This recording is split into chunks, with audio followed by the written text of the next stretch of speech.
আচ্ছা, আমরা লাস্ট ক্লাসে হচ্ছে কি টেন্স কমপ্লিট করছি। আজকে আমরা কি পড়াইতে চাচ্ছিলাম? ভয়েস। ঠিক আছে। তো ভয়েস মিন্স কি, অর্থাৎ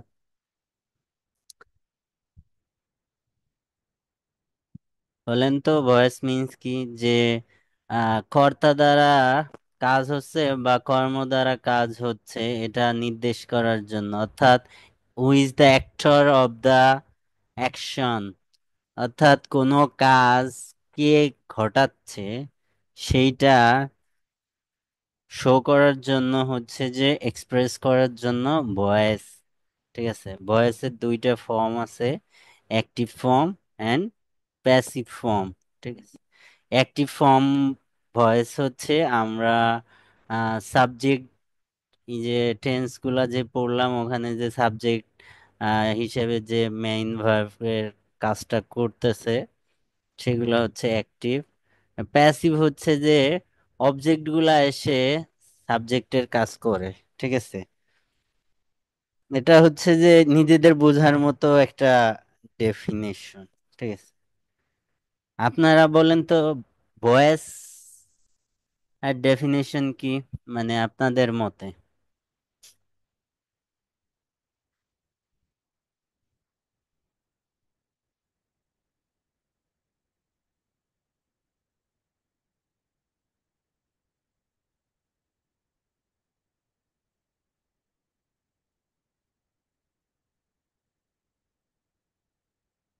এটাকে বলা যায় যে হচ্ছে যে একটা স্পিচে ভার্বের প্রকাশের ভঙ্গিমা হইতে পারে।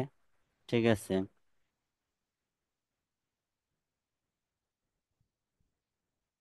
তো ভয়েসের ক্ষেত্রে যেটা বললাম সেটা হচ্ছে যে এটা অ্যাক্টিভ এবং প্যাসিভ। তো আমাদের এটা কেন লাগবে? আমাদের যে প্যারাফ্রেজিং টুলস গুলা আছে, প্যারাফ্রেজিং টুলস গুলা আপনাদের দেখানো হয়েছে না?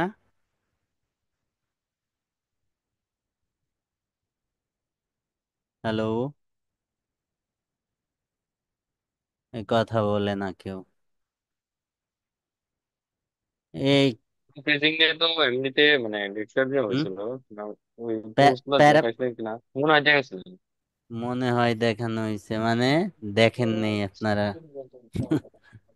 প্যারাফ্রেজিং টুলস গুলা আছে, তার মধ্যে অন্যতম একটা প্যারাফ্রেজিং টুলস হচ্ছে এই যে ভয়েস চেঞ্জ, অর্থাৎ active to passive, passive to active, vice versa. অর্থাৎ আপনি রিডিং এবং লিসেনিং এর ক্ষেত্রে স্পেশালি হচ্ছে গ্যাপগুলাতে, রিডিং এবং লিসেনিং এর যে গ্যাপগুলা আছে এই গ্যাপগুলাতে অ্যাক্টিভ প্যাসিভের একটা বেশ ইফেক্ট আছে। ইফেক্ট মিন্স হচ্ছে যে আপনি দেখছেন যে এখানে হচ্ছে যে অ্যাক্টিভ আকারে সেন্টেন্স, এখানে গ্যাপ, এখানে অবজেক্ট। আপনি অডিওতে এই পোর্শনটা আগে শুনবেন, এই পোর্শনটা পরে শুনবেন, অর্থাৎ এই পোর্শন বলে অ্যান্সার বলে চলে যাবে, কিন্তু আপনি তো এই পোর্শন শোনার জন্য বসে আছেন, অর্থাৎ এক্স পার্ট শোনার জন্য বসে আছেন, ওয়াই পার্ট আগে বলে চলে গেছে। মিন্স হচ্ছে যে আপনি কোশ্চেনে ছিল অ্যাক্টিভ, অ্যাক্টিভ, আর অডিওতে প্যাসিভ আকারে বলে চলে গেছে। ঠিক আছে, তো এই জন্য হচ্ছে যে এই অ্যাক্টিভ প্যাসিভ সম্বন্ধে আমাদের নলেজ থাকা প্রয়োজন। এটা আমাদের রাইটিং এর ক্ষেত্রে যে প্যারাফ্রেজ করা লাগে, রাইটিং এর ক্ষেত্রে তো আমাদের প্যারাফ্রেজ করা লাগবে। কখন করা লাগবে? আমাদের যে দুইটা task, task one and task two এর যে ব্যাকগ্রাউন্ড স্টেটমেন্ট, অর্থাৎ কোশ্চেন অ্যাড্রেস করার জন্য সেখানে প্যারাফ্রেজিং করা লাগবে। তো প্যারাফ্রেজ করার সময় হচ্ছে যে সেন্টেন্স স্ট্রাকচার চেঞ্জ করা লাগে। তো সেন্টেন্স স্ট্রাকচারে হচ্ছে যে আপনি কমপ্লেক্স ইউজ করতে পারেন, আবার অ্যাক্টিভ টু প্যাসিভ ইউজ করতে পারেন। সো এভাবে হচ্ছে আপনি স্ট্রাকচার চেঞ্জ করতে পারেন। সেন্টেন্সে। সো আমাদের আইএলটিএস এটা একটা ইম্পর্টেন্ট প্যারাফ্রেজিং টুল হিসেবে কাজ করে, অ্যাক্টিভ টু প্যাসিভ। ঠিক আছে, এখন এটা এক্সিকিউশন পারলে ডেফিনেশন জানার প্রয়োজনীয়তা নাই। যদি আপনি এক্সিকিউট করতে পারেন, অর্থাৎ এগুলা প্র্যাকটিক্যালি করতে পারলে এটা ডেফিনেশন জানার দরকার নাই। তারপরেও আমি যেহেতু রিভিউ করি সব ইস্যুই, সো এখানে আমি রিভিউ করে দিচ্ছি। এখানে কি হয়, এখানে হচ্ছে যে আমরা আমাদের অ্যাক্টিভ যে সেন্টেন্স বা অ্যাক্টিভ যে ভয়েসটা থাকে, এই অ্যাক্টিভ টু প্যাসিভ চেঞ্জ করার ক্ষেত্রে, active to passive passive change করার ক্ষেত্রে কি কি ঘটনা ঘটে। অ্যাক্টিভ ভয়েসের যে সাবজেক্ট সাবজেক্ট এটা প্যাসিভ ভয়েসে গিয়ে অবজেক্ট অবজেক্ট অবজেক্টে রূপান্তরিত হয়, এবং এই সাবজেক্টের অবজেক্টিভ যে ফর্ম আছে সেইটা বসে।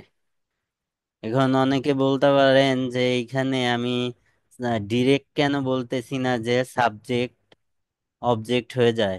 এখানে অনেক সময় হচ্ছে যে সাবজেক্টের অবজেক্টিভ ফর্ম সেম নাও থাকতে পারে, লাইক প্রোনাউনের ক্ষেত্রে, যে এটার সাবজেক্টিভ রূপ এবং অবজেক্টিভ রূপ ডিফারেন্ট। তো এটা হচ্ছে যে অ্যাক্টিভের সাবজেক্টটা চেঞ্জ হয়ে প্যাসিভের অবজেক্ট হয়, এবং এখানে এই সাবজেক্টের অবজেক্টিভ ফর্মটা বসে। ঠিক আছে, দেন কি আসে, টেন্স অনুসারে অক্সিলারি ভার্ব আসে। টেন্স অনুসারে অক্সিলারি ভার্ব আসবে। ঠিক আছে, দেন মেন ভার্বের থার্ড ফর্ম আসবে। থার্ড ফর্ম আসবে,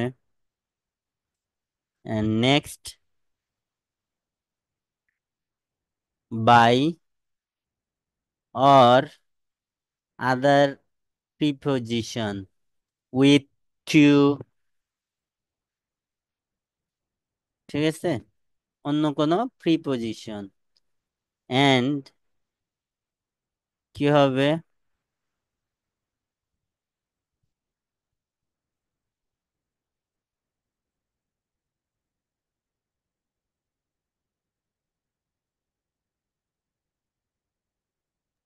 এই অ্যাক্টিভ ফর্মের যে সাবজেক্ট ছিল প্রিপোজিশন পরে সেটা পড়ে না। তো আমি এই যে শুরু থেকে হচ্ছে যে বললাম যে এখানে সাবজেক্টে এখানে এটা হয়, আর হচ্ছে যে এখানের যে অবজেক্টটা থাকে সেটা এই সেন্টেন্সের সাবজেক্ট হিসেবে বসে, সাবজেক্টিভ রূপ হিসেবে বসে। ঠিক আছে, এভাবে অ্যাক্টিভ টু প্যাসিভ করা হয়। এটা হচ্ছে বেসিক রুলস। ঠিক আছে, এখন এটা যদি স্ট্রাকচার গুলা দেখি, তো চেঞ্জেসটা কোথায় হয় বলেন তো? চেঞ্জেসটা কোথায় হয়? চেঞ্জেসটা হয় চেঞ্জ কোথায়? হচ্ছে সাবজেক্টের যে প্লেস পরিবর্তন হয়, আর হচ্ছে না ভার্বের না হচ্ছে। না না, ওইটা ওইটা আমি বুঝাইতে চাইনি। কমন স্ট্রাকচার তো সেম, সবার জন্য কমন স্ট্রাকচার। এটা প্রথম হবে হচ্ছে যে, প্রথম স্টেপ বাই স্টেপ যদি করি, প্রথম হবে কি, ওই ওইটার অবজেক্টটা এখানে এসে সাবজেক্টিভ রূপ হিসেবে বসবে। টেন্স অনুসারে বি ভার্ব বসবে, মিন্স হচ্ছে অক্সিলারি ভার্ব বসবে। দেন হচ্ছে ভার্ব ভি3 আসবে। দেন এখানের সাবজেক্ট এর আগে বাই বা অন্য কোনো প্রিপোজিশন, এন্ড লাস্ট অন হচ্ছে কি, এই সাবজেক্টের অবজেক্টিভ রূপ বসবে। ঠিক আছে, এটা হচ্ছে কমন স্ট্রাকচার। এখন মেইন চেঞ্জেসটা হয় কি, সে সব ক্ষেত্রে প্যাসিভে সব জায়গায় এই ভি3 থাকবে, এটা কমন। এটা কমন প্রিপজিশন বাই অথবা অন্য যে কোনো প্রিপজিশন থাকবে, এটা কমন। ঠিক আছে। এই যে সাবজেক্ট অবজেক্ট হবে, অবজেক্ট সাবজেক্ট হবে, এটা কমন। তাহলে চেঞ্জেসটা হবে কোথায়? চেঞ্জেসটা হবে এই যে এই জায়গাটায়, অক্সিলারি ভার্বে চেঞ্জ হবে। সব সব অ্যাক্টিভ প্যাসিভ চেঞ্জ করার ক্ষেত্রে জাস্ট এই জায়গাটায় চেঞ্জ হয়, বাকি জিনিস সেম থাকে। আমি কি বোঝাইতে পারছি যে এক একটা স্ট্রাকচারে আপনি পুরা ভয়েসের সব কমন স্ট্রাকচার বুঝে গেছেন? বুঝেন নাই? এখানে হচ্ছে যে যদি হচ্ছে যে ইনডিফিনিট টেন্স হয়, ধরেন যে কোনো সিম্পল সিম্পল টেন্স, অর্থাৎ প্রেজেন্ট সিম্পল বা পাস্ট সিম্পল বা প্রেজেন্ট ইনডিফিনিট আর পাস্ট ইনডিফিনিট বা ফিউচার ইনডিফিনিট, এটার অ্যাক্টিভ ফর্ম থেকে প্যাসিভ ফর্মে অ্যাক্টিভ টু প্যাসিভ চেঞ্জ করার জন্য মেইন চেঞ্জেসটা হবে কোথায় বলেন তো? এটাই ছিল এম, ইজ, আর আসবে, পাস্টে গিয়ে ওয়াজ, ওয়ার হবে, ফিউচারে গিয়ে কি হবে বলেন তো? Shall be,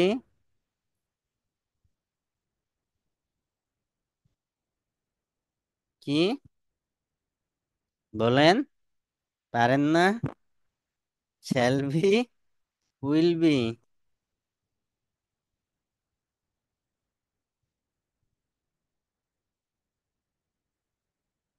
shall be, will be.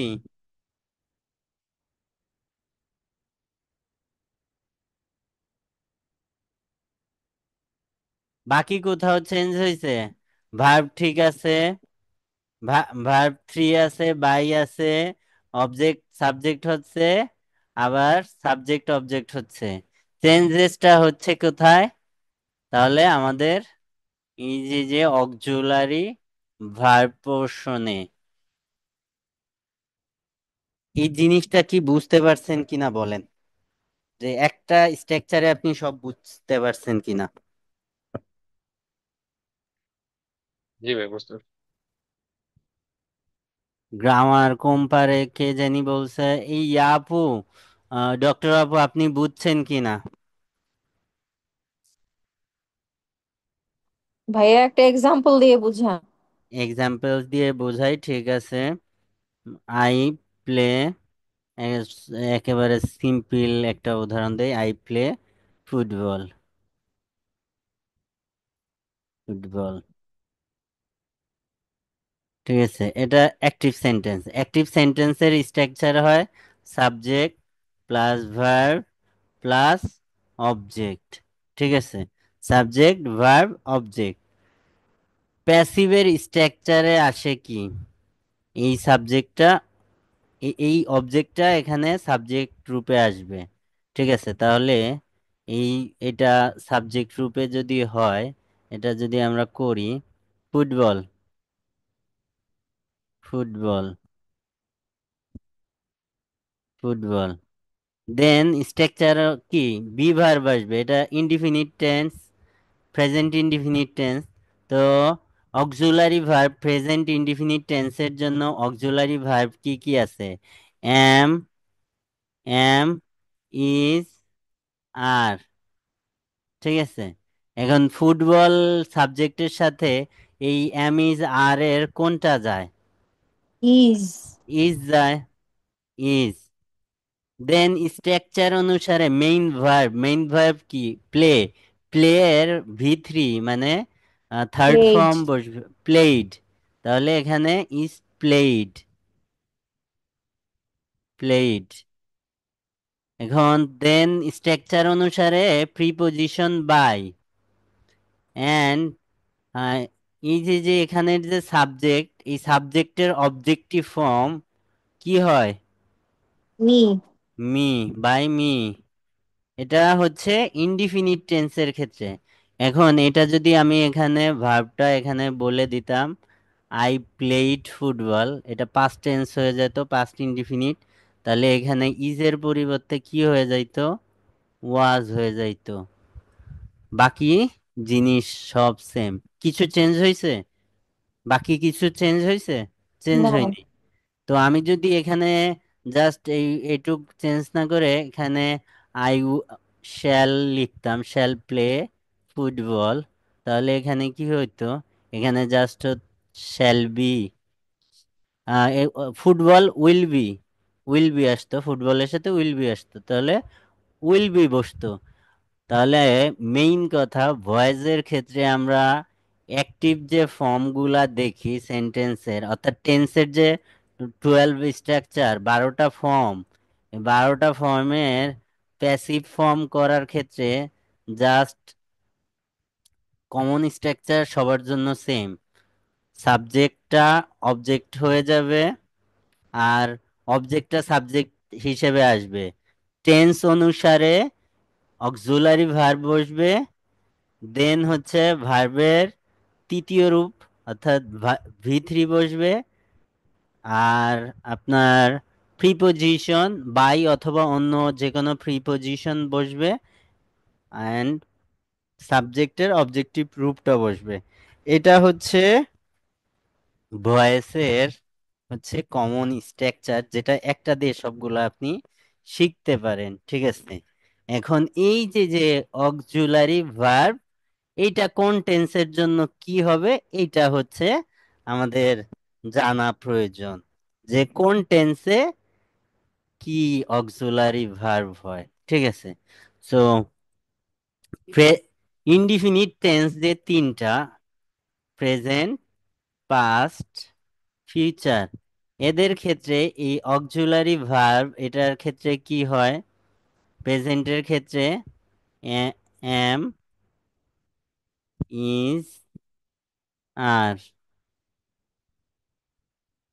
পাস্টের ক্ষেত্রে ওয়াজ, ওয়্যার। ফিউচারের ক্ষেত্রে, প্যাসিভের ক্ষেত্রে শ্যাল বা will,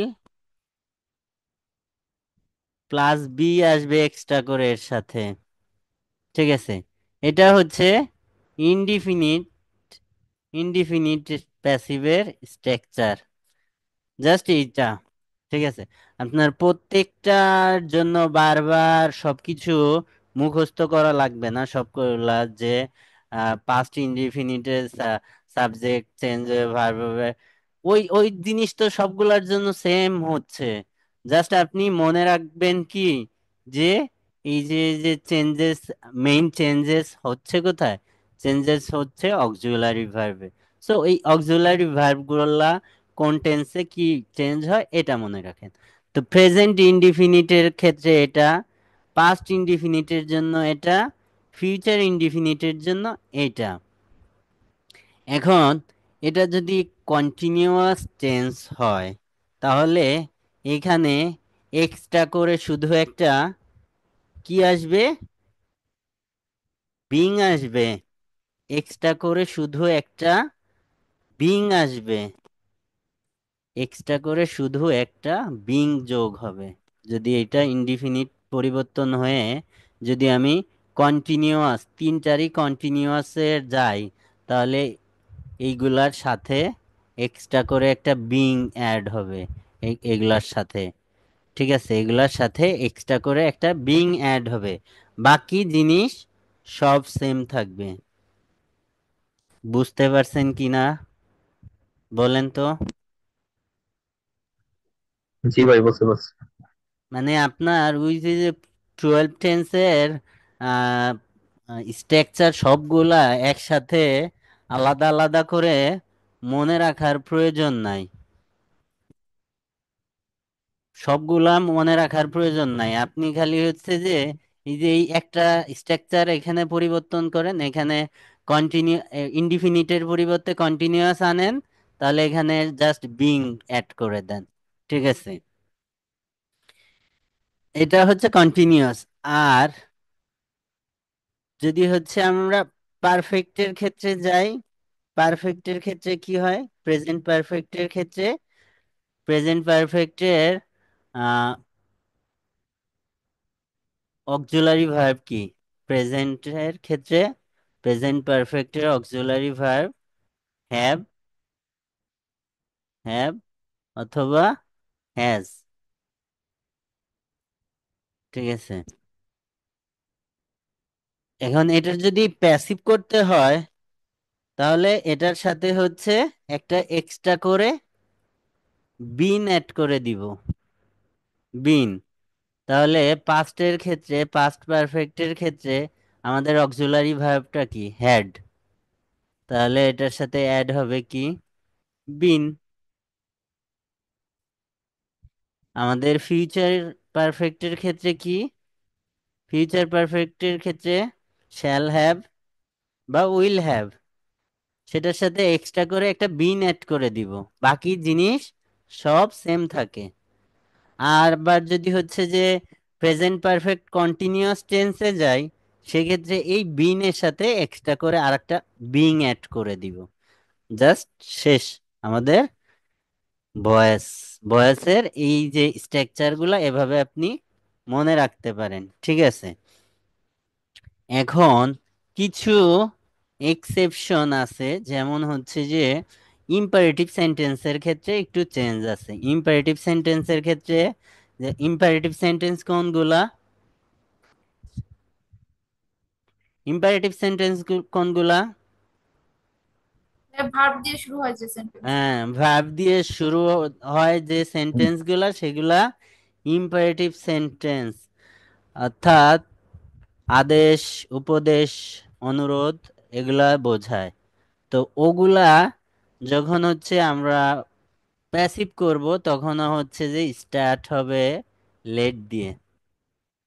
late plus object, object plus be plus V3 plus extension. উদাহরণ যদি দেই তাহলে শাট দ্য ডোর অ্যাট অনস। কি?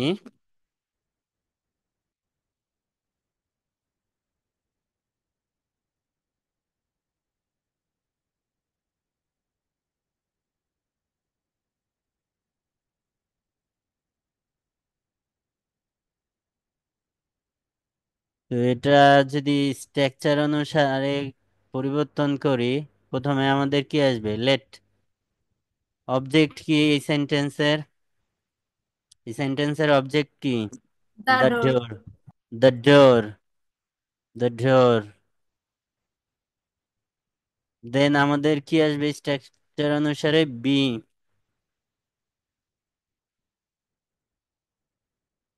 বি। দেন আমাদের ভার্বের থার্ড ফর্ম শার্ট, শার্ট, শার্টই থাকে। Shut, then extension at অনস।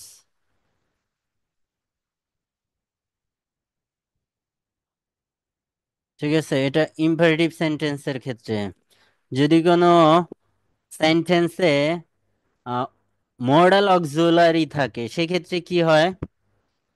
Modal auxiliary থাকে, মডাল অক্সিলারি যোগ ভার্ব হয়। থাকে, জাস্ট একটা বি অ্যাড করে দিতে হয় এবং ভার্বের V3।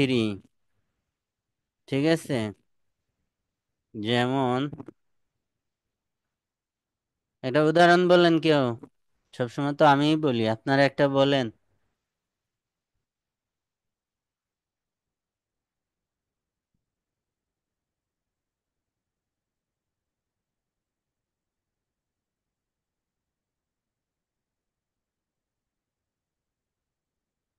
You must do your home tasks.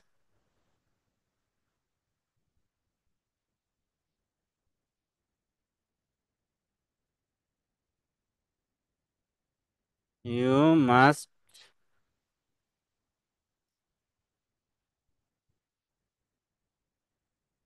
do your home task,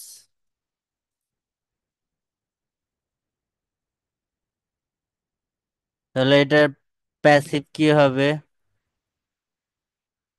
অবজেক্টটা Homework must be done by you.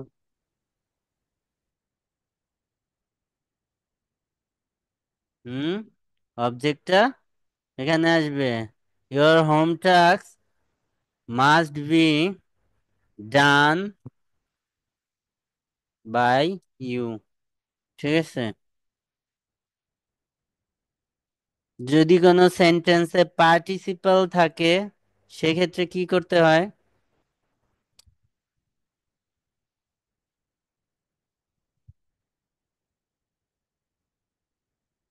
I, সেটা বি থ্রির পরে বসাই দিতে হয়।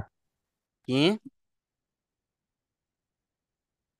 ভার্ব থ্রির পরে বি থ্রির বসায় পরে দিতে বসাতে। হয়, ভার্ব থ্রির পরে বসায় দিতে হয়। হুম, ভার্ব থ্রির পরে বসায় দিতে হয়, যেমন I saw her dancing, dancing in the playground or street or the road, in the field or road, যেটা মন চায়, রোড। আপনি এখানে কি প্যাসিভ করবেন, কি প্যাসিভ করার সময় প্যাসিভ করার যে রুলস গুলা আছে সেগুলা মেনটেন করবেন, জাস্ট ভার্ব থ্রির পরে এই ড্যান্সিংটা বসাই দিবেন। তাহলে এখানে অবজেক্টটা সাবজেক্ট হবে, তাহলে এখানে কি হবে?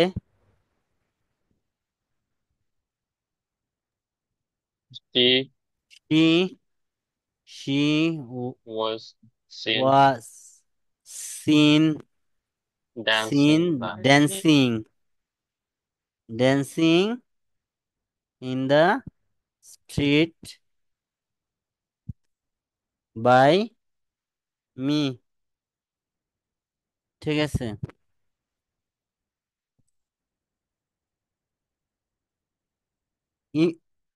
ইনফিনিটিভের ক্ষেত্রে কি করতে হয়? ইনফিনিটিভের ক্ষেত্রে কি করতে হয় বলেন তো, কেউ জানেন?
Responsibility,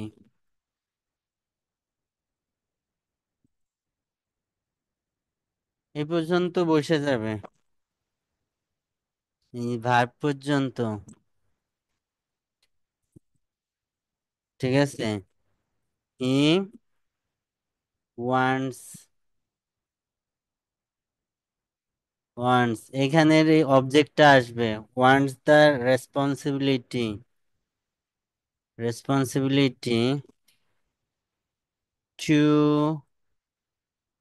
be taken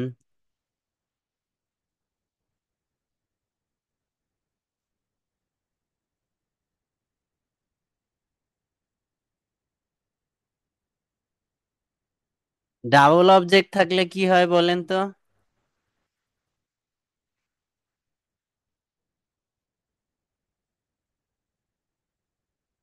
double object তো জানেন, পড়াইছি আপনাদের। ভাই ডাবল অবজেক্ট থাকলে ব্যক্তিবাচক অবজেক্টটা সামনে নিয়ে আসবো সাবজেক্ট হিসেবে, আর হ্যাঁ, যেটা অবশিষ্ট থাকবে সেটা আগের জায়গায় থাকবে। ইনডিরেক্ট ইনডিরেক্ট যে অবজেক্ট একে হচ্ছে যে আমরা সাবজেক্ট হিসেবে, ইনডিরেক্ট যে অবজেক্ট থাকে ওইটাকে সাবজেক্ট করার চেষ্টা করব। যেমন উম, কি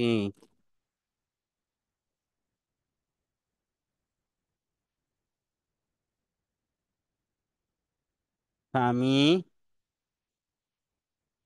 gave me a pen.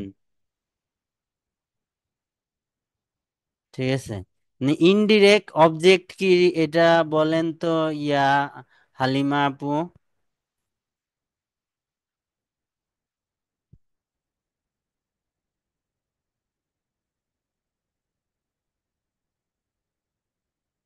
Indirect object হচ্ছে ব্যক্তিবাচক ব্যক্তিবাচক। অবজেক্ট, হ্যাঁ আর ব্যক্তিবাচক ডিরেক্টটা অবজেক্ট। হচ্ছে বস্তুবাচক। হ্যাঁ বস্তুবাচক, এটা পেন। তো আমরা যখন এটা প্যাসিভ করব তখন একে সাবজেক্ট করার, ইনডিরেক্ট কে সাবজেক্ট করার করব সব সময়। তাহলে আই ওয়াজ গিভেন, যেহেতু এটা gave, I was I was given given a pen by পামি। আর কোনো রুলস কি? আর যেসব এগুলা আসলে লাগে না, এই কয়েকটা হচ্ছে যে লাগে।